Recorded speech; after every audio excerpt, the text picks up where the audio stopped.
Good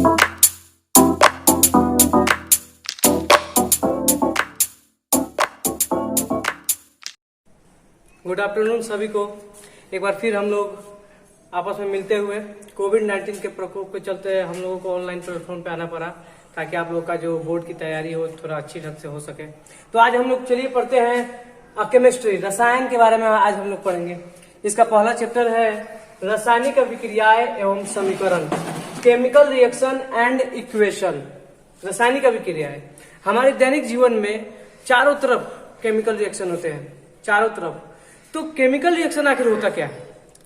तो chemical reaction को जानने से पहले सबसे पहले 9th क्लास में हम लोगों ने रासायनिक परिवर्तन के बारे में पढ़ा था, केमिकल चेंज के बारे में, रासायनिक परिवर्तन के बारे में पढ़ा था, जिसमें हम लोगों ने पढ़ा था कि जो नया पदार्थ बनता है वो अपने मूल पदार्थ से बिल्कुल भिन्न होता है। गुण में नया पदार्थ जो होता है एकदम बिल्कुल भिन्न होता है पुराने पदार्थ से, अपने गुण में एकदम बिल्कुल भिन्न होता है। जैसे कि चावल का भात में बदलना, दूध से दही का बनना, दूध का फट जाना, ये सब क्या है? रासायनिक परिवर्तन है।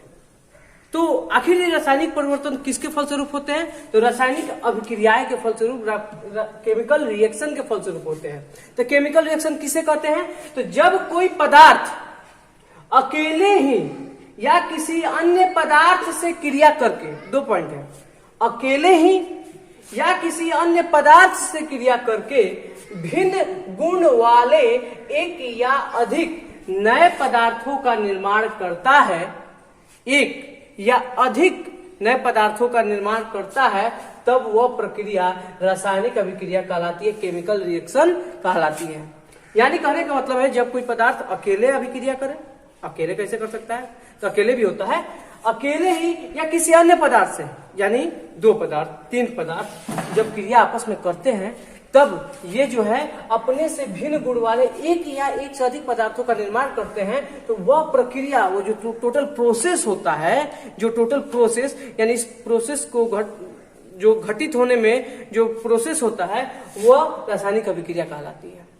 जैसे जब हाइड्रोजन एवं क्लोरीन के मिश्रण को, हाइड्रोजन गैस एवं क्लोरीन गैस के मिश्रण को सूर्य के प्रकाश में रखा जाए तो परस्पर क्रिया करके हाइड्रोजन क्लोराइड गैस का निर्माण करते हैं, हाइड्रोजन क्लोराइड गैस का निर्माण करते हैं। तो हम लोग का चैप्टर का नाम है रासायनिक अभिक्रिया एवं समीकरण। रासायनिक अभिक्रिया का परिभाषा जान लिया कि जब कोई पदार्थ अकेले या किसी अन्य पदार्थ से क्रिया करके भिन्न गुण वाले एक या एक से अधिक पदार्थों का निर्माण करते हैं, तब वो प्रक्रिया रासायनिक अभिक्रिया कहलाती है। दूसरा पॉइंट है समीकरण। तो जब इसी रासायनिक अभिक्रिया को संकेतों का यूज करते हुए दर्शाते हैं तो इसको हम लोग इक्वेशन बोलते हैं, समीकरण बोलते हैं। यानी H2 प्लस Cl2 अभिक्रिया करता है किसकी उपस्थिति में? तो सूर्य के प्रकाश की उपस्थिति में, सूर्य के प्रकाश की उपस्थिति में जब ये अभिक्रिया करते हैं तो हाइड्रोजन क्लोराइड बनाता है, हाइड्रोजन क्लोराइड गैस बनाता है, हाइड्रोजन क्लोराइड गैस बनाता है। क्रिया विधि ये कैसे होता है? कैसे होता है? तो अभिकारक के अणुओं का परमाणुओं में टूटना। अब यहाँ पर अभिकारक आया, प्रतिफल है, रिएक्टेंट्स एंड प्रोडक्ट्स। रिएक्टेंट्स क्या होता है? तो समीकरण, इसको समीकरण बोला जाएगा। संकेतों का यूज करते हुए इसका प्रयोग किया गया है। तो समीकरण के दाईं ओर, क्या दाईं ओर जो लिखा जाता है, समीकरण के दाईं ओर जो लिखा जाता है वह अभिकारक होता है। इसको क्या बोलेंगे? अभिकारक बोलेंगे, अभिकारक। अभिकारक ये 2 है। यहाँ पर बोला अकेले ही या किसी अन्य पदार्थ से। तो यहाँ पर हाइड्रोजन जो है एक अन्य पदार्थ क्लोरीन से अभिक्रिया कर रहा है, तो ये आपका अभिकारक है, रिएक्टेंट्स। और जो बन रहा है HCl, ये आपका प्रतिफल कहलाता है, प्रतिफल यानी कि प्रोडक्ट, प्रतिफल कहलाता है। तो कहता है जब कोई पदार्थ अकेले ही या किसी अन्य पदार्थ से, यहां पर 2 पदार्थ है हाइड्रोजन क्लोरीन से, अभिक्रिया करके भिन्न गुण वाले एक, यहां पर एक ही पदार्थ बन रहा है, पदार्थों का निर्माण करता है, तब वो रासायनिक अभिक्रिया कहलाता है। तो क्रिया विधि कैसे होता है? तो जब अभिकारक के अणुओं का परमाणु में टूटना, यहाँ पर हाइड्रोजन H2, ये एक अणु के रूप में है, ये सबसे पहले टूटेगा H bond, single bond H। Chlorine, ये भी अणु के रूप में है, सॉरी अणु के रूप में है, ये क्लोरीन, सिंगल बॉन्ड क्लोरीन टूटेगा, सबसे पहले ये परमाणु में टूटेगा। फिर क्या होता है, जब प्रतिफल बनता है तो ये अणु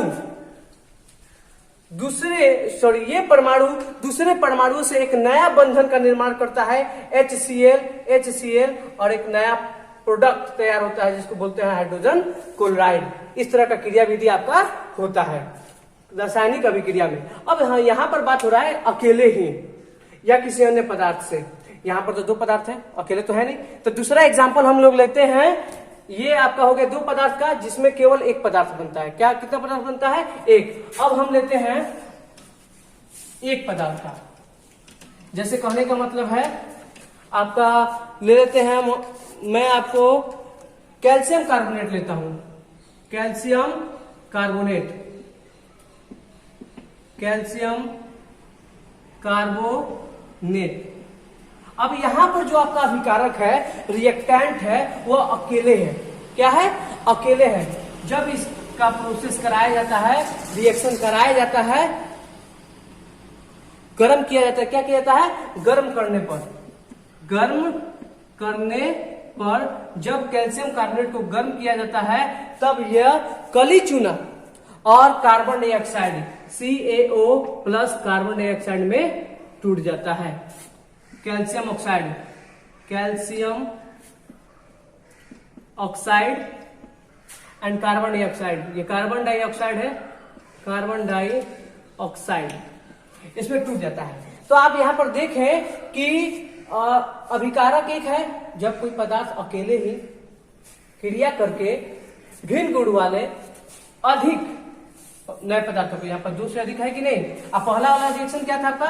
H2 प्लस Cl2 अभिक्रिया करता है 2HCl बनाता है। यहाँ पर अभिकारक दो है, यहाँ पर अभिकारक क्या है? एक है। अरे बस समझ में, तो वही बात है, जब कोई पदार्थ अकेले ही या किसी अन्य पदार्थ से क्रिया करके भिन्न गुण वाले एक या अधिक नए पदार्थों का निर्माण करता है, तब वह प्रक्रिया रासायनिक अभिक्रिया कहलाती है। यानी इस प्रोसेस को, ये जो घटना घटित होती है, इस टोटल प्रोसेस को रासायनिक अभिक्रिया कहते हैं। और रासायनिक अभिक्रिया को जब संकेतों के रूप में हम लोग यूज करते हैं, तो जिस संकेतों का प्रयोग करते हैं हम उसको लिखते हैं, संकेतों के रूप में लिखते हैं, उसको रासायनिक समीकरण बोलते हैं, इक्वेशन बोलते हैं। यह आपका इक्वेशन हुआ। आया बात समझ में? तो चलिए हम लोग रासायनिक अभिक्रिया तो समझ लिए। रासायनिक अभिक्रिया का क्रिया विधि, किस मैकेनिज्म के तहत रासायनिक अभिक्रिया होती है, वो भी जान लिए। क्या जाने कि अभिकारक के जो अणु होते हैं सबसे पहले परमाणु में टूटते हैं, फिर ये जो परमाणु होते हैं दूसरे परमाणुओं के साथ नया एक बंधन बनाते हैं और प्रतिफल के अणु का निर्माण करते हैं। प्रतिफल के अणु का क्या करते हैं? निर्माण करते हैं। तो हम लोग रासायनिक अभिक्रिया पढ़ लिए, रासायनिक अभिक्रिया का क्रिया विधि पढ़ लिए, और रासायनिक अभिक्रिया का विशेषता के बारे में पढ़ेंगे। चलिए रासायनिक अभिक्रिया के विशेषता के बारे में, रासायनिक अभिक्रिया की विशेषता के बारे में अब हम लोग पढ़ेंगे। कैरेक्टरिस्टिक ऑफ केमिकल रिएक्शन, कि रासायनिक अभिक्रिया में क्या क्या होता है। तो कई ऐसी बहुत सारी ऐसी रासायनिक अभिक्रियाएं होती है, केमिकल रिएक्शन, जिसमें गैस की उत्पत्ति होती है।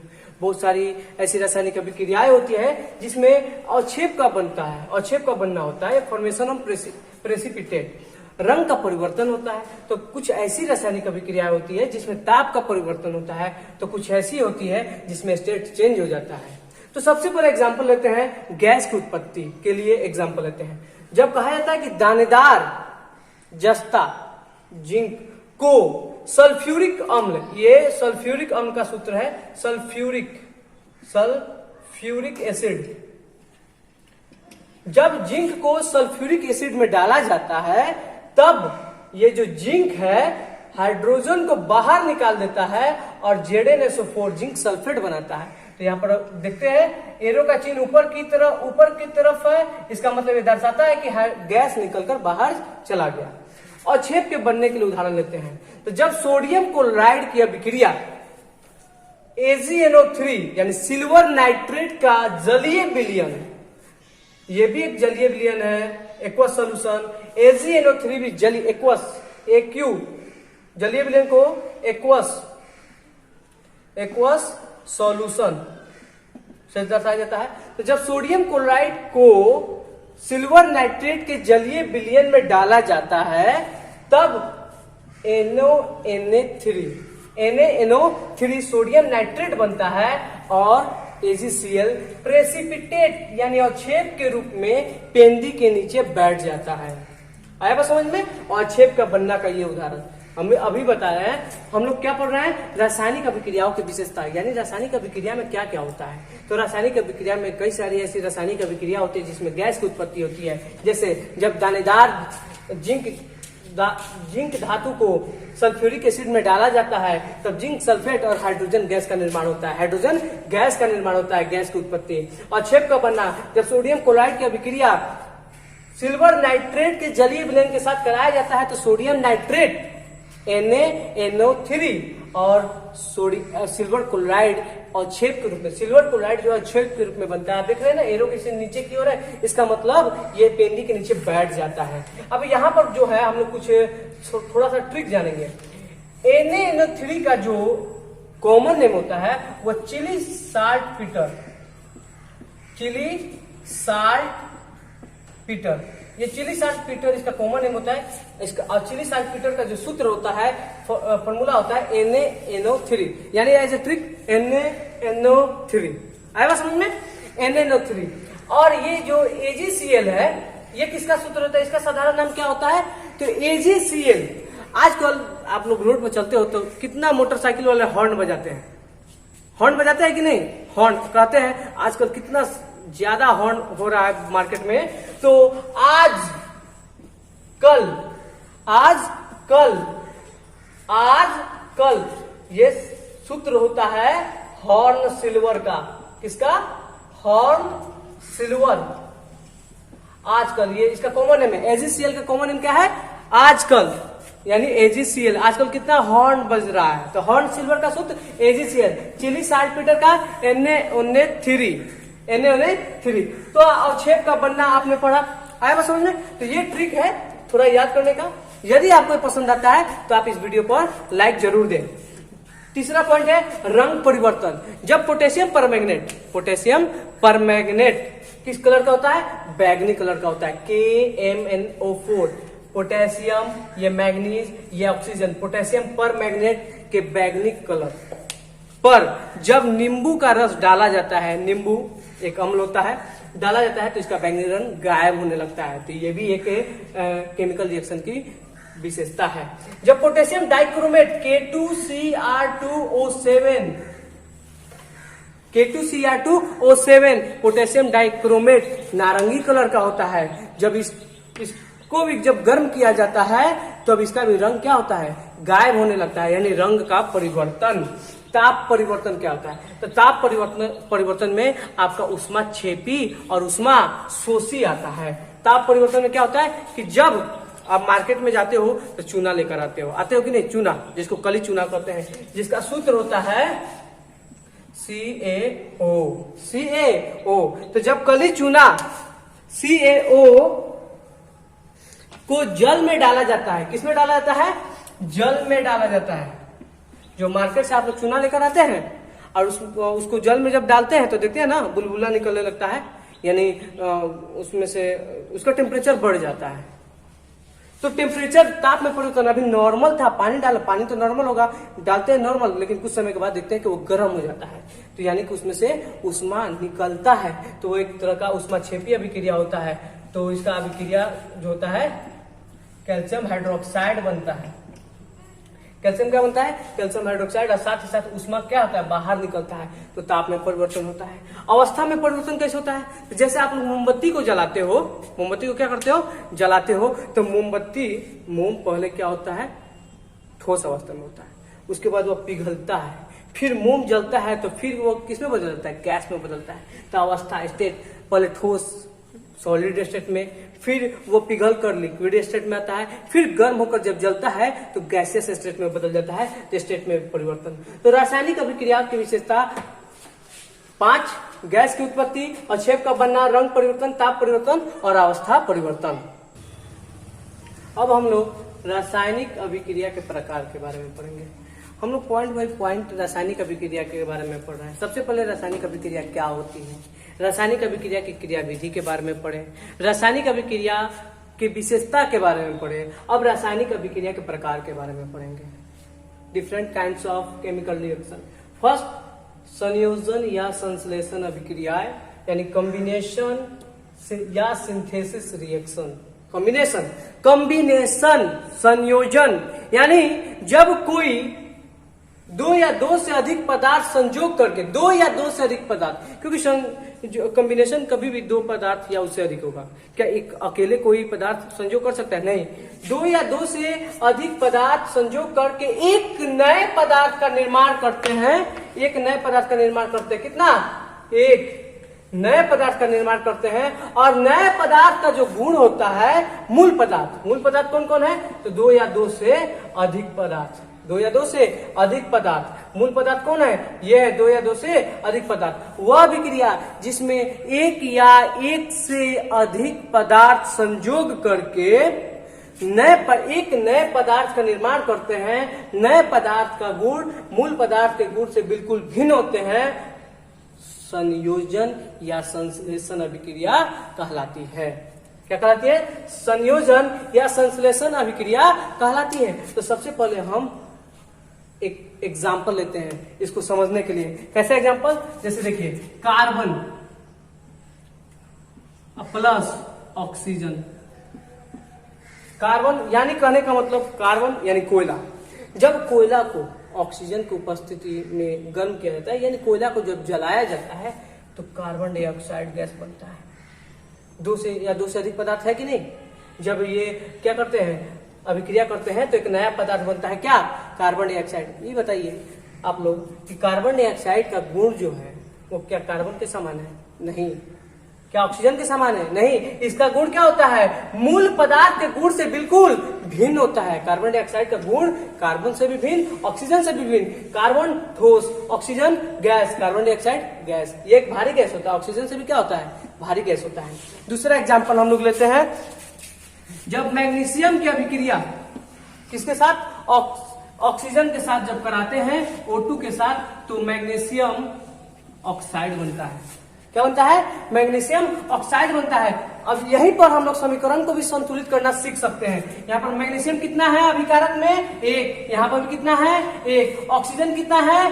2। यहाँ पर कितना है? 1। तो 2 से यहाँ पर मल्टीप्लाई कर देंगे तो ये 2 ऑक्सीजन हो गया, यहाँ पर 2 ऑक्सीजन। लेकिन मैग्नीशियम कितना हो गया? 2। तो यहाँ पर भी 2 लिख देंगे। इस प्रकार हमारा समीकरण भी क्या हो जाएगा? संतुलित हो जाएगा।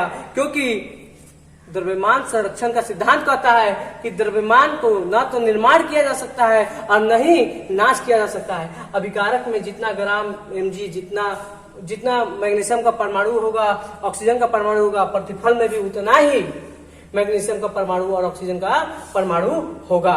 जैसे एक और एग्जांपल हम लोग लेते हैं, जैसे लोहा जब Fe फेरम, क्या बोलते हैं? फेरम बोलते हैं। Fe जब लोहा की अभिक्रिया सल्फर के साथ कराई जाती है, किसके साथ? सल्फर के साथ, तो आपका बनता है फेरस सल्फाइड। Ferrous sulphide. दो या दो से अधिक, दो अभिकारक कितने हैं? 2। अभी संयोग करके एक नए पदार्थ फेरस ऑक्साइड, फेरस सल्फाइड की अभिक्रिया नया पदार्थ बनता है, का निर्माण करते हैं। नए पदार्थ का जो गुण होता है मूल पदार्थ के गुण से बिल्कुल क्या होता है? भिन्न होता है। ये क्या है? Ferrous sulphide. Ferrous sulphide. चलिए एक और एग्जांपल लेते हैं। कार्बन लेते हैं, कार्बन मोनोऑक्साइड। कार्बन मोनोऑक्साइड जब ऑक्सीजन के साथ अभिक्रिया करता है तो भी कार्बन डाइऑक्साइड बनाता है। कार्बन मोनोऑक्साइड जब ऑक्सीजन के साथ अभिक्रिया करता है तो कार्बन डाइऑक्साइड बनाता है। हमने अभी एक अभिक्रिया के बारे में जाना, संयोजन अभिक्रिया। कहता क्या है? दो या दो से अधिक पदार्थ संयोग करके एक नए पदार्थ का निर्माण करते हैं, तो नए पदार्थ का गुण मूल पदार्थ के गुण से बिल्कुल भिन्न होता है। यहाँ पर नया पदार्थ कौन बना है? Carbon dioxide. मूल पदार्थ कौन है? Carbon monoxide, oxygen. ये दम घोटू गैस है। दम घोटू गैस है और ये जीवन देने वाला गैस है। और कार्बन डाइऑक्साइड गैस आग बुझाता है ना। तो ये बताओ, इसका काम है आग बुझाना, इसका काम है आग जलाना, तो क्या अंतर है कि नहीं? गुण में क्या है, अंतर है कि नहीं? तो यही बात है, हम समझा रहे हैं कि नए पदार्थ के गुण जो होते हैं मूल पदार्थ के गुण से क्या होते हैं, बिल्कुल भिन्न होते हैं। तो पहला नंबर हम लोगों ने अभिक्रिया के बारे में पढ़ा, कॉम्बिनेशन रिएक्शन या सिंथेसिस रिएक्शन, संश्लेषण, कंबाइंड हो रहा है। यहाँ पर देख रहे हो ना, दो या दो से अधिक पदार्थ मिलकर एक नया पदार्थ, एक नया पदार्थ बना रहा है, एक नया पदार्थ। जैसे फेरस सल्फर के साथ अभिक्रिया करके फेरस सल्फाइड बना रहा है। फेरस ये चुंबकीय गुण रखता है, इसके पास चुंबकीय गुण नहीं रहता है। नया पदार्थ का जो गुण है वो मूल पदार्थ के गुण से बिल्कुल भिन्न होता है। चलिए दूसरा रिएक्शन हम लोग पढ़ेंगे, ठीक इसका उल्टा, संयोजन का उल्टा वियोजन रिएक्शन। तो दूसरा अभिक्रिया हम लोग पढ़ेंगे, पहला हम लोग संयोजन अभिक्रिया के बारे में पढ़े, ठीक इसके विपरीत वियोजन अभिक्रिया होता है, अपघटन अभिक्रिया, डिकम्पोजिशन रिएक्शन। डिकम्पोजिशन रिएक्शन यानी वियोजन, इसमें टूट जाता है, यानी एक बड़ा यौगिक छोटे छोटे यौगिकों में टूट जाता है, तत्वों में टूट जाता है। वह अभिक्रिया जिसमें किसी यौगिक के बड़े अणु के टूटने से, यौगिक के बड़े अणु के टूटने से दो या अधिक सरल यौगिक बनते हैं।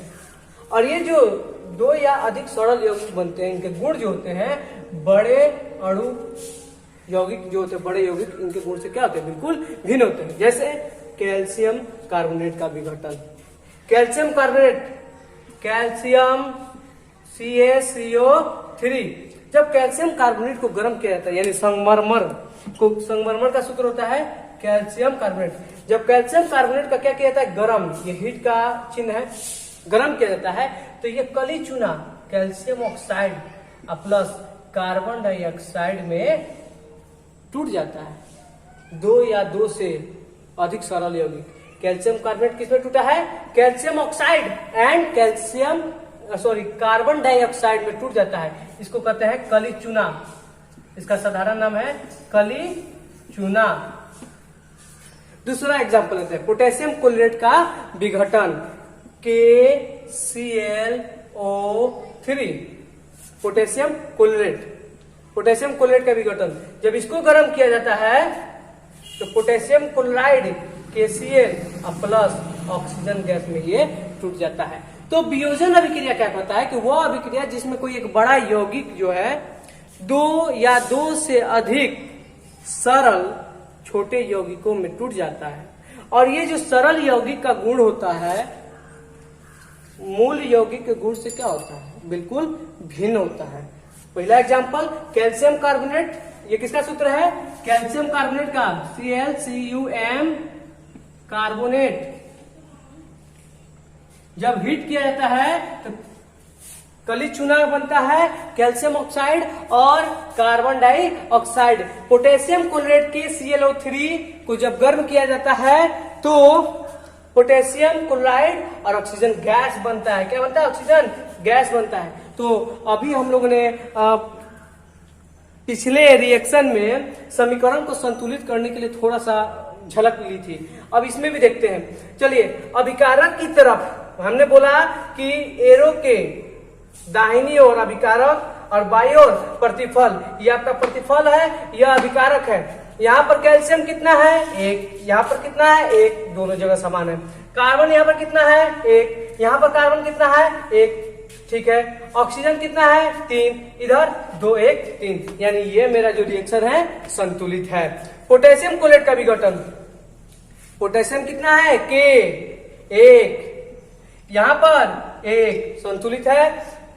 क्लोरीन Cl4 क्लोरीन कितना है, 1, यहाँ पर भी कितना है, 1, एकदम सही है। ऑक्सीजन कितना है, 3 और ऑक्सीजन 2, इसको बराबर करना होगा।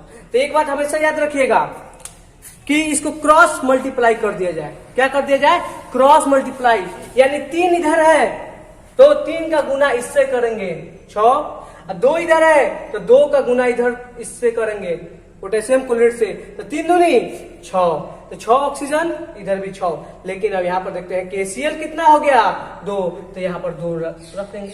इस प्रकार से आपका समीकरण भी क्या हो गया, संतुलित हो गया। तो दूसरा रिएक्शन आपका था वियोजन अभिक्रिया। पहला क्या पढ़े थे, संयोजन, जिसमें 2 या 2 से अधिक छोटे छोटे यौगिक एक बड़ा यौगिक बनाता था। इसमें बड़ा यौगिक टूटकर छोटे छोटे यौगिक में बन रहे हैं, छोटे छोटे यौगिक बन रहे हैं। तो 2 रिएक्शन हम लोग पढ़े हैं। नेक्स्ट वीडियो में हम लोग और सारे जितने रासायनिक अभिक्रिया के प्रकार होते हैं उसके बारे में हम लोग पढ़ेंगे। यहीं पर हम लोग वीडियो का समाप्ति करते हैं। यदि आपको वीडियो अच्छा लगा है तो आप उसको सब्सक्राइब कीजिए, इस चैनल को लाइक कीजिए और कमेंट करना तो भूले ही नहीं। कमेंट करते रहिए, क्योंकि आपके कमेंट से ही हमें पता चलेगा कि हम लोगों में कहाँ कहाँ गलती हो रही है, और आपके कमेंट के द्वारा ही हम उसमें सुधार करेंगे। और साथ ही साथ इस लॉकडाउन में आप लोग अपना पढ़ाई जारी रखें। इसी के तहत हम लोगों ने ये ऑनलाइन प्लेटफॉर्म लाया है। धन्यवाद।